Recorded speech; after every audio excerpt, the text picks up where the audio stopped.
ওয়াজ মাহফিলে একজন নারীকে প্রধান অতিথি করেছেন, সেটাও আবার আসিফ হুজুরের ওয়াজে। যারা শ্রোতা ছিলেন তারা রেগে গেলেন এবং এই কমিটির বাজে কোন একজন নারীকে এই মাহফিলের অতিথি করা হয়েছিল। It is not appreciated. মুসলমানদের দেশে আমাদের মাহফিলের সভাপতি হবে একজন সুনামধন্য যোগ্য আলেমের সন্তান অথবা যোগ্য আলেম।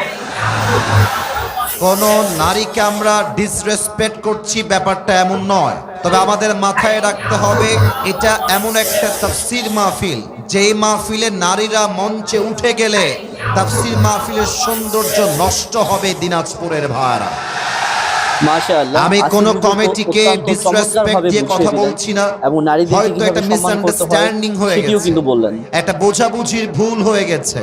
এবং যেই নারী এসেছিলেন তাকেও আমি বলবো, আম্মা জান, আপনাকে এই স্টেজে মানায় না, আপনাকে নারীদের পর্দার প্রতি, মা সহিত বন্ধুর আপনার প্রতি ঘরেই পুরোপুরি আপনাকে সম্মান রেখে সবচেয়ে আসিফ বেশি হুজুর যা মানায়। বললেন আম্মা জান, তার সত্যি প্রশংসনীয়। যিনি এসেছিলেন তাকেও আল্লাহ নেক হায়াত দান করুক। পড়েন সবাই আমিন।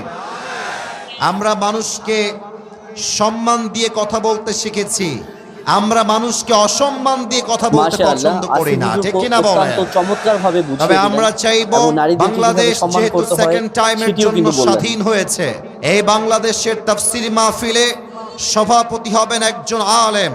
কোন সুদখোর, ঘুষখোর, বাটপার, জালেম মাহফিলের সভাপতি নারীদের হওয়ার প্রতি, কোন মা বন্ধুর যোগ্যতা তার প্রতি না। পুরোপুরি সম্মান রেখে আসিফ হুজুর যা আল্লাহ বললেন আমাদের তার সবাইকে সত্যি প্রশংসনীয়। বোঝার তৌফিক দান করুক। পড়েন সবাই আমিন। এবং আমি